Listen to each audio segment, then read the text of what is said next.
Just like simplifying regular numbers underneath roots, we can also go through and we can simplify variables under roots. Let's say that you wanted to simplify the square root of x squared. The square root of x squared is the same thing as the square root of x times x. And if I wanted to simplify that, then the square root of x squared, I have two x's, or x times x. The square root of x squared would just be equal to x. So you can simplify the square root of x squared, and you'll just have x for an answer. So how about the square root of x to the third power? Just like we did with numbers, I could rewrite this again as two factors, and I could say x to the third is the same thing as x times x. And now, since the square root of x squared is x, I can get rid of that underneath the radical sign, bring it to the outside, and I'm left with x times the square root of x. Let's continue using the same ideas. What's the square root of x to the fourth? Just like I'm doing once again with numbers, I'm trying to think of two factors that I could use for x to the fourth. So x to the fourth is the same thing as x squared times x squared. And since the square root of x squared is x, I can get rid of that one and bring it out. I can also get rid of this one and bring it out. So my final answer to this is just x squared. So the square root of x to the fourth is just equal to x squared. If I have the square root of x to the fifth, once again I'm going to try to think of some factors for this. And as I think about factors for this, I could have x squared times x squared times another x. The square root of x squared is equal to x. The square root of this x squared is equal to x. And I'm still left with the square root of x underneath the radical sign. So this x times x is equal to x squared.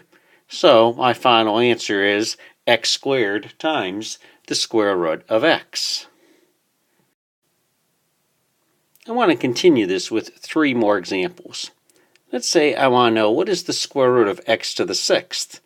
Well, I'm going to try to think once again of two factors, and if I can think of both factors being the same, x to the third times x to the third, well, really what I have is I'm going to rewrite this again, x to the third squared, which is the same thing as x to the sixth.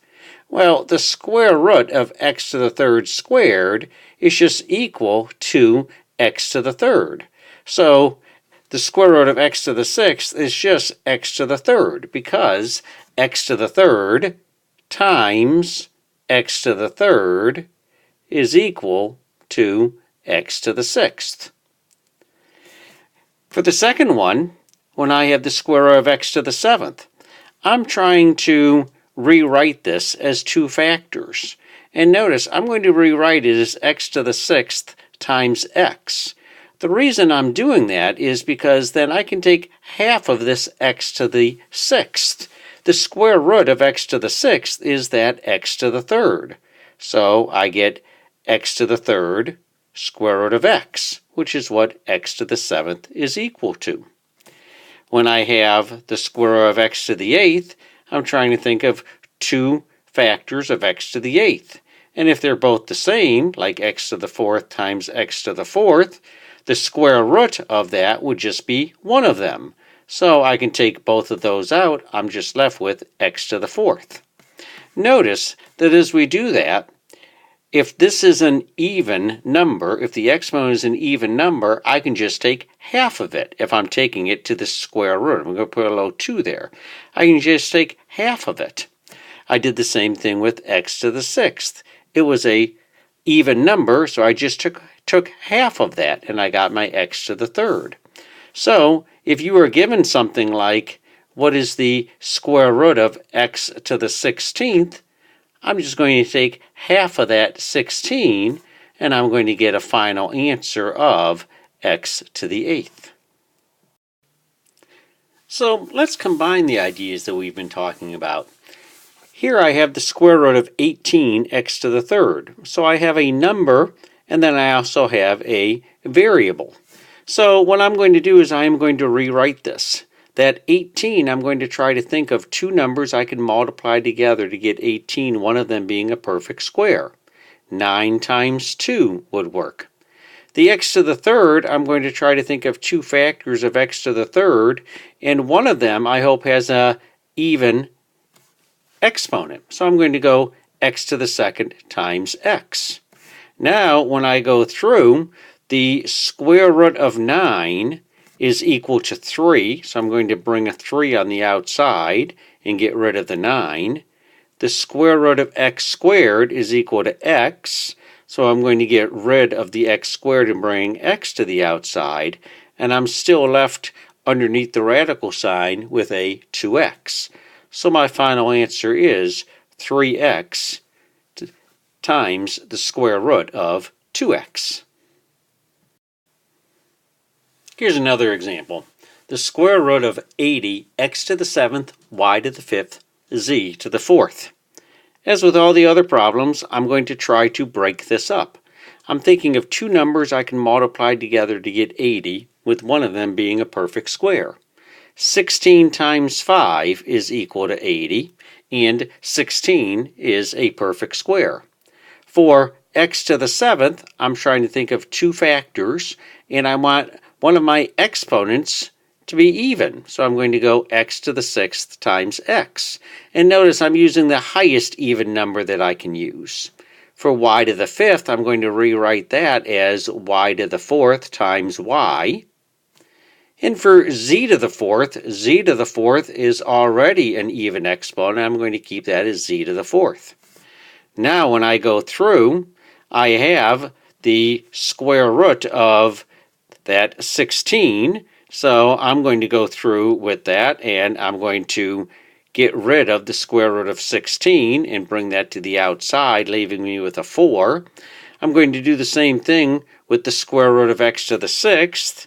That's x to the 3rd, because x to the 3rd times x to the 3rd is equal to x to the 6th. My y to the 4th, the square root of y to the 4th is y to the 2nd, because y to the 2nd times y to the 2nd is equal to y to the 4th. And the same thing with my z to the 4th, that I can bring out as z to the 2nd, because z to the 2nd times z to the 2nd is equal to the z to the 4th. So I bring all those out, and what do I have left? I still have my 5, I have an x, and I have a y. So what I'm circling is the simplified answer to what I started with. Here's another one for you to try on your own. So if you want to turn this off for a few moments, do it on your own piece of paper, and then turn it back on again. You can watch me as I go through it. Okay, as I go through this, I'm going to rewrite what I have underneath the square root, and I'm going to rewrite it as factors. The 72 I have, I could rewrite that as 36 times 2, and 36 is a perfect square.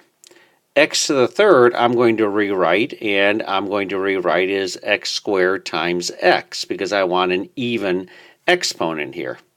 Y to the 9th I'm going to rewrite as y to the 8th times y, which gives me my y to the 9th, and z to the 11th I'm going to rewrite as z to the 10th times z. Now I'm going to go through, and I'm just going to take the square root of all the perfect squares underneath. The square root of 36 is equal to 6. The square root of x squared is equal to x. The square root of y to the 8th is equal to y to the 4th. The square root of z to the 10th is z to the 5th. And then I still have underneath the square root a 2, an x, a y, and a z. So this is the final simplified answer for what we started with. Just like we can simplify variables underneath the square root, we can also simplify variables underneath a cubed root. So here I have, what is the cubed root of x cubed? In other words, what number can you multiply, not what number, what variable can you multiply by itself 3 times in order to get x cubed? That answer would just be x.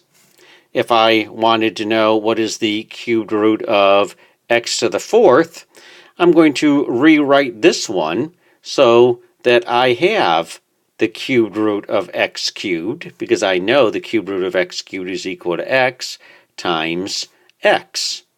So the cubed root now of x cubed is x. I can bring that out. I'm still left with a cubed root of x for an answer. So here's my final answer for that. Continuing the pattern, if I have the cubed root of x to the 5th, once again I'm going to try to rewrite that so I have an x to the cubed times something as a factor, and it would be times x squared, because x cubed times x squared is equal to x to the 5th. And now, once again, the cubed root of x cubed is just an x. I'm left with an x on the outside and a cubed root to the x squared. Finally, the last one we'll do right here. What is the cubed root of x to the 6th?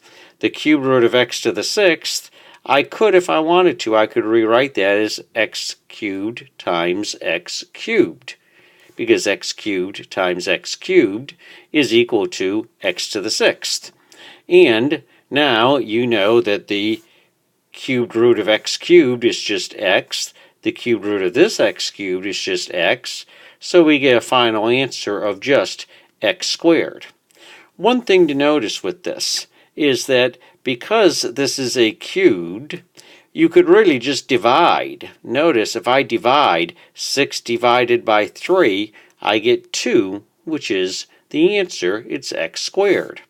So, taking it one step further, if I had what is the cubed root of x to the 18th, I could just say, well, 18 divided by 3 gives me 6, so my final answer to this is just x to the 6th power.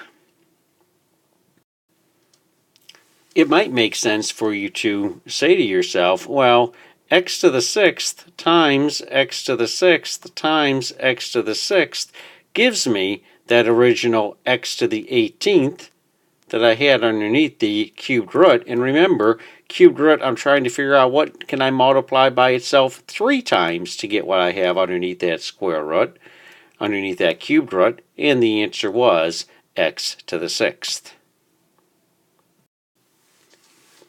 Just like we do with square roots then, we can also combine numbers and variables underneath cubed roots and simplify those.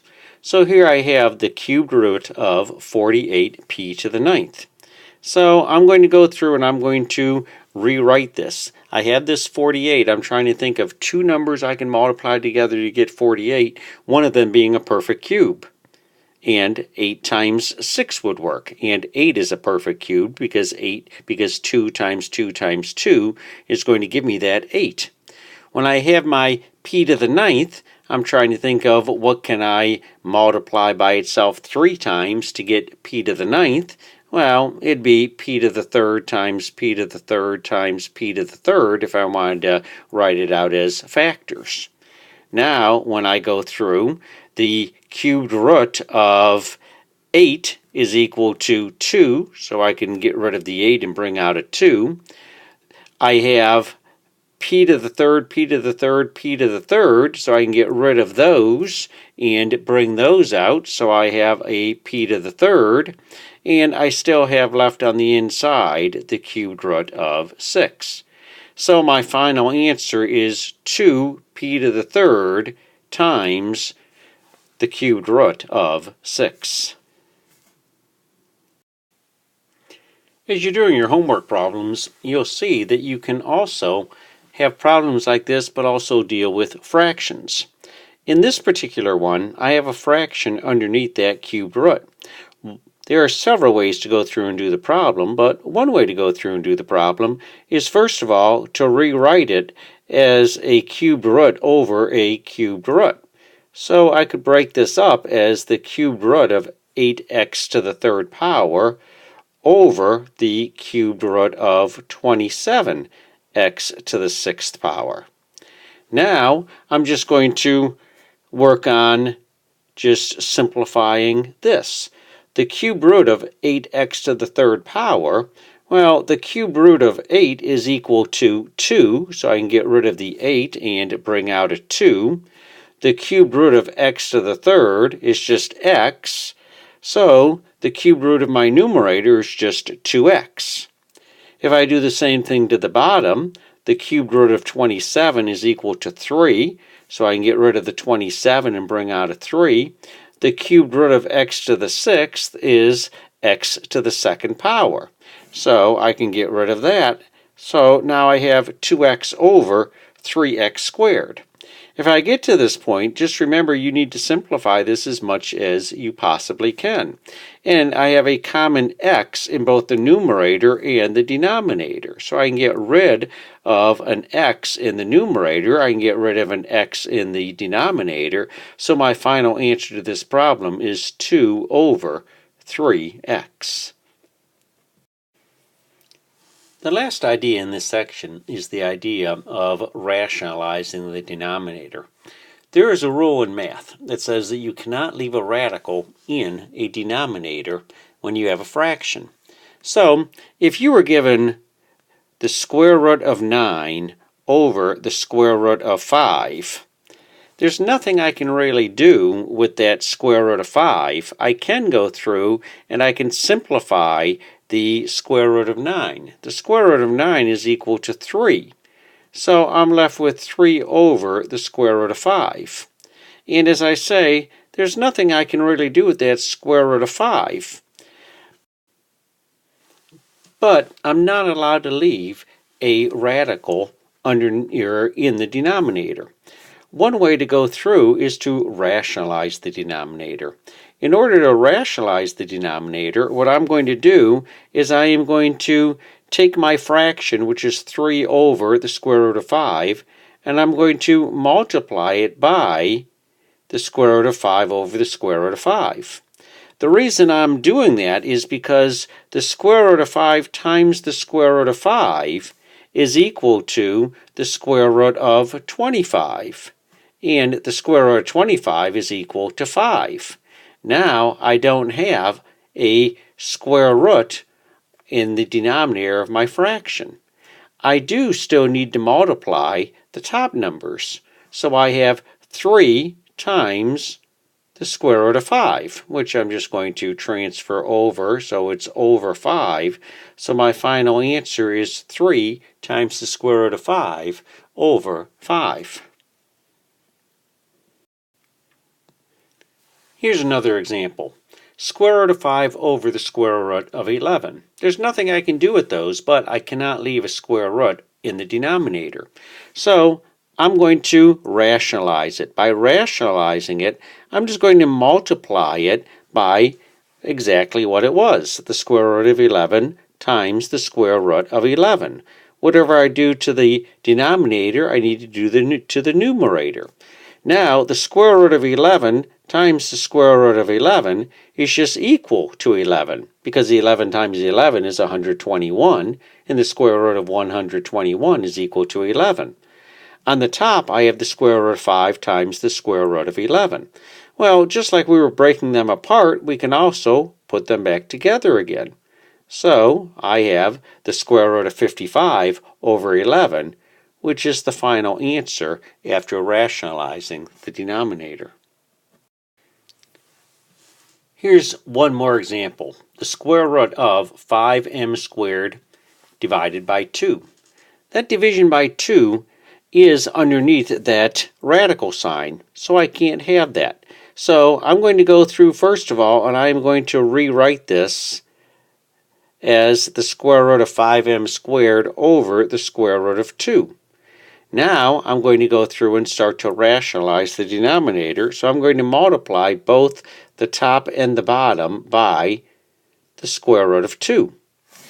When I go through and multiply those, and I'll do this on this next line down here, now I'm going to get radical 5 times radical 2. I get the square root of 10 m squared over 2. And now the square root of m squared is equal to m. I can bring that to the outside. I'm left with m times the square root of 10 over 2, and there's nothing else I can do with that. That is my final answer. This concludes section 9.2. There's a lot of information in this particular section. Please make sure you ask me questions as you have them.